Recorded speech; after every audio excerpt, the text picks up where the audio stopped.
asphalt jungle, an urban skyline of fear, waiting, watching, destroying. You're not safe anymore to walk the streets. When every hour, 163 more people become victims of assault. You live at the mercy of the animals who inhabit the streets of every city. People who place little value on their lives, and even less on yours. You live in a country where 12 women are raped every minute, where 65 people are murdered each day. It's happening now. It's happening this minute. The police are powerless. The law is corrupt. And the courts turn them loose. Figure that's the answer. That's my judge and my jury. There is only one alternative. It's time to take a stand. Because time is running out. You're not safe anymore.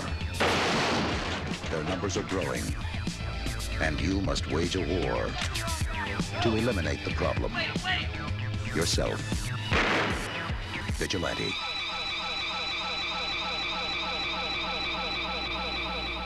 In today's episode, we're going to talk about a film called Vigilante in 1982. A 1 hour and 30-minute action crime, released March 4th, 1983. Storyline: after his wife and son got brutalized by a street gang, and the corrupt criminal justice system puts the perpetrators back on the street, a New York City factory worker teams up with a vigilante group to find some measure of bloody justice. Directed by William Lustig, written by Richard Vetere. Here's the cast. Robert Forster as Eddie Marino, Fred Williamson as Nick, Richard Bright as Burke, Rotanya Alda as Vicky Marino, Don Blakely as Prego, Joseph Carberry as Ramon, and Willie Colon as Rico, and the cast goes on. Now, honestly, I never heard of this film.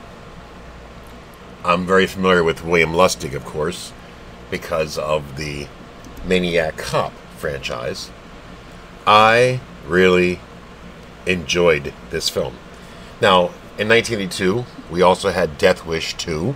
He's also a vigilante. That was in my mind when I was watching this film. Of course, it's a different story. Great cast of characters. Robert Forster, Fred Williamson, Richard Bright, Rotanya Alda, Joe Spinell, Carol Lindley, and of course, Steve James. He was from the American Ninja movies with Michael Dudikoff, and also Avenging Force with Michael Dudikoff. Basically, Robert Forster, I can tell you this. There's a scene in this movie that really hit me to the core. Is where Rotanya Alda was at a gas station and these hoodlums was harassing this old guy. So she had enough of it. So she comes out and slaps the guy in the face. Well, that led to some issues down the road. Well, they end up finding out where they live. Robert was Eddie Marino, that's Robert Forster, was working, and they broke into the house. They beat up and raped his wife.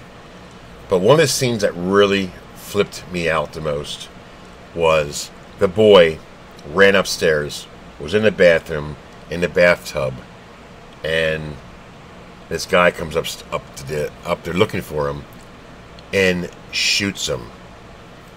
Literally, you've seen him get shot, but it went an outside scene of the house to where blood was hitting the window.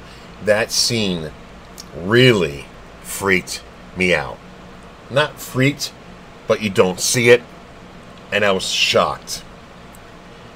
Can you imagine a father having their son killed You can imagine. I would have... Oh, my goodness. Not to mention, the guy who did it, the court system, the judge, is so idiotic, lame. You know, the lawyer's getting paid off. Apparently the judge is too. And let this guy off of killing his son. He also had a vigilante group led by Fred Williamson. Steve James was one of the cops. Fred Williamson was badass in here because they're taking out bad people left and right. It's just a fucking fantastic film. I can go on and on and on about it. Great movie. You definitely got to check it out. I will post a link below the review. You guys can watch the movie there. But definitely check it out. Vigilante, 1982. This is Gruesome Herzog. I give this film an 8 out of 10. I really enjoyed this one. A big surprise. And that kid scene in the beginning of the movie, it's going to throw you for a loop, because it did me. That being said, this is Gruesome Herzog, and I'm out of here.